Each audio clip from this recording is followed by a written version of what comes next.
Good afternoon. My name is Scott Redler, Chief Strategic Officer at T3Live.com. Welcome to today's recap and look ahead.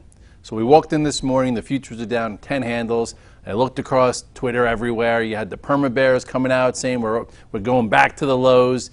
You had, the doomsday guys out there just, saying that that's it, put a nail in the coffin, the market's over. And then you had tactical guys say, okay, you know what, let's see, the type of pullback we have. Let's put in a range in the first 30 minutes or so, or 60 minutes, and then figure out, if that was enough for now. It might not be, you might get more later, but at least for now. So everyone's like, Red Dog, you usually don't like being short. I can't believe, you went out short the spiders, the XLE, and letter X. I'm like, well, they all broke their 8-day, looking like they can go in.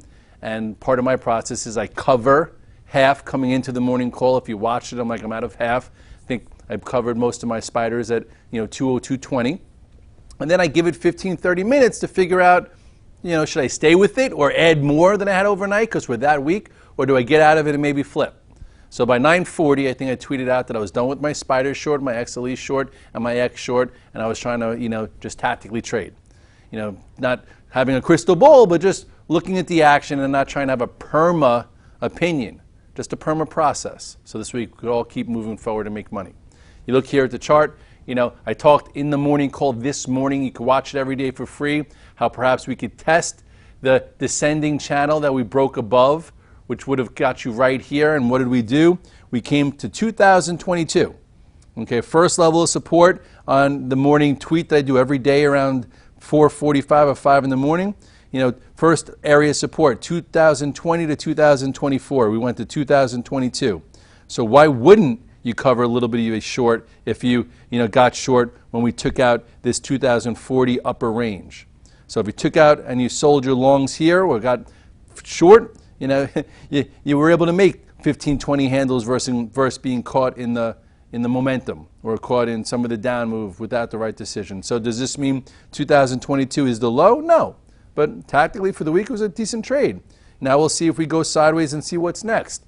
Some of the people are already talking about, which I guess makes a little bit of sense, is that now, you have this left shoulder, you have this head, and now this is going to be the neckline, and now we get some kind of bounce like this, and then we have a bigger head and shoulders pattern, and that gives you, a move down to here.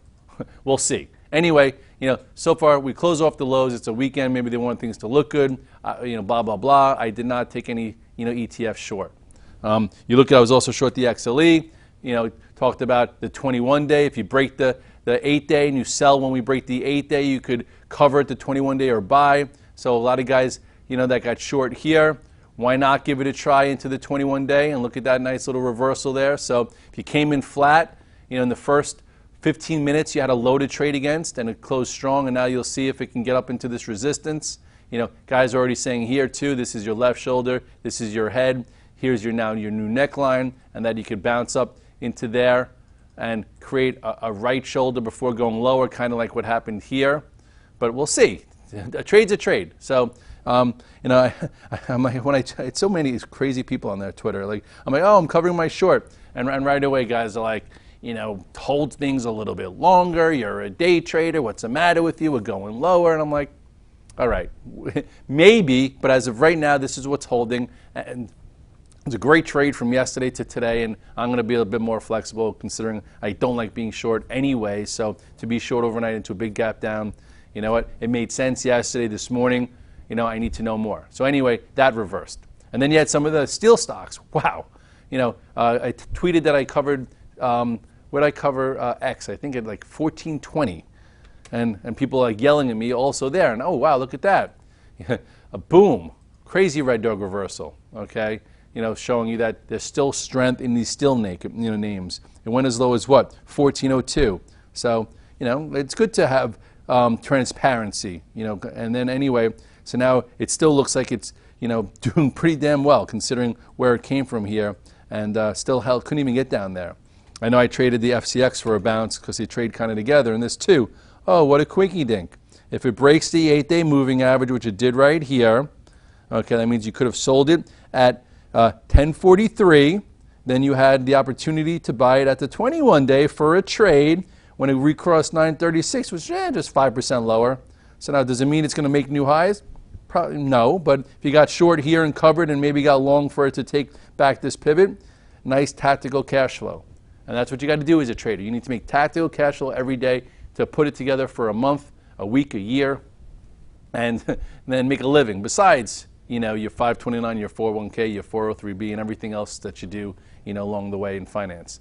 And then, other signals, high beta tech. I was like, I said, I'm not buying Amazon up 4 days, but I also didn't short it. Everyone's saying, oh, it can't go up again. Meanwhile, this thing's been an absolute monster. Amazon now, look at this, by the way, look at this red dog reversal right here. This was your red dog reversal right there. Okay, no one knew that this was going to happen after, but right here on this red dog reversal, coming in 40 points, what did it do? It took out the pivot low of 546, put a new low in, and came back up. That's your spot to be, out. Cover your shorts, maybe long. I remember that next day got downgraded. You could have bought it, versus that, or been in it with this as your stop, and then you could still have trailed it, and now look at it. So we'll see how this deals with this, resistance spot later, but wow, what a move. Google took the day off, where it's, just not really that compelling in this spot. It went below this 8-day, and if you're not in it, that's fine. It's hard to be in this stock. We'll see what's next. Netflix also didn't do much. Netflix kind of, just floating around. Tried to get above this little pivot. I was definitely long in here and didn't work, and I'm out, and I'm not short. I'm just letting it do its thing, which is, just churn around. Maybe it needs more volume or earnings or whatever. So we'll see. Facebook has been kind of a little difficult also. Not difficult, just in the tight range.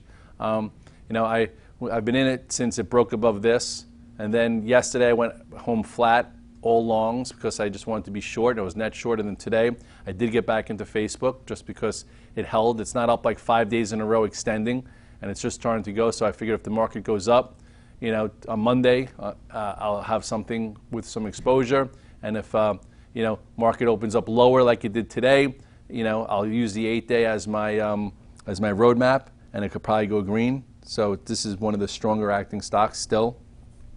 Apple's not telling you a whole heck of a lot, still hanging around, just a little choppy. The banks were weaker but came back a little bit. The metals, definitely, remember the day of the terrorist attack and it couldn't go up? Well, that was your first signal that maybe it's going to go down, besides this, this red dog reversal here that never got violated higher. And now you have this inside range with a big gap that didn't get filled. So I'd be very cautious with the metals. It seems as if this GLD wants to hit the 50-day, which is down there with a big hole in the chart. Not as at least, when there's momentum and there's continuity like it had from here, where it followed the 8-day all the way up into this peak, then all of a sudden it gets wishy-washy. You just got to be a bit more careful. I don't care what you think about it overall long term, unless you have huge opinions, and that means you probably held through during this whole time when it friggin' got annihilated. All in all, a lot of guys who have opinions on and don't use technicals, well, they probably didn't get their sell signal when it broke here or when it broke this major trend line. And then now technically it's still okay. It's still above this descending channel, but it's definitely getting a little wishy-washy up here. So we'll see if it holds this spot now, but looking a little bit more short-term bearish than bullish. We shall see. Tesla, lots of movement. It's all you could ask for. Tesla got very, very extended. 2 days ago or on Monday, it showed some relative weakness. And then I went out shorted. Yesterday, I covered, made peanuts. Today was down 5, and I'm like, at this point, 215 is some support you should cover. And then on the VTF, a lot of guys actually flipped, went long, and wasn't expecting a reversal to the upside +5, but you don't have to know what's going to happen. You could just try and be on the right side. And at this point, what a trading stock. This has turned into a go-to awesome trading stock all over again. And here was a day, gave you some signals that the momentum was waning, and then here was your big down move. Even gave you a chance to short it through this prior low. Then this morning opened up right into the 200-day, didn't even make a new low, reversed up. You could have bought it, versed that low. You could have bought it when it went green or when it took back this pivot right here. And now it's probably going to need some time, and it's not as compelling. It's not as compelling as a short or as a long, so hopefully you have a little less. And in closing, it was a 4-day week. We've had a huge 6-week move. They took about 30 handles of fluff out of the market. At least it gave you a tradable move where yesterday you had relative weakness, you closed in the lows, you had some downside follow through, so you had overnight follow through, which is how traders make a living. We didn't just gap up today and trap guys that got short yesterday, so at least if you went out short, you could have covered. If you got out of longs yesterday, you had lower prices to test, and that's something to be thankful for in the market. Whenever you have misdirection and they're trying to bag you every which way, it's a lot harder. But when there's some kind of okay, I can't say the word. Continuity, that's better than that other word. But anyway, whenever at least things make sense and they trade with the good book, and we all know what the good book is. If we've been trading for 15 years, the probabilities and what should happen when things are moving or trading somewhat well. It's a good thing to do. Well, anyway, it's Thursday. I hope everyone has a great night, an awesome holiday. If you celebrate, Good Friday or Easter, find those Easter eggs and have some fun with your kids and your family. And I'll see you on Monday, and I'm sure we'll be in touch over Twitter. And looking forward to tonight. If you watch the Bulls Knicks game, I'll be there with my son and my wife right next to the Bulls, bench. So I'm looking forward to it. It's my son's favorite team. Bye-bye.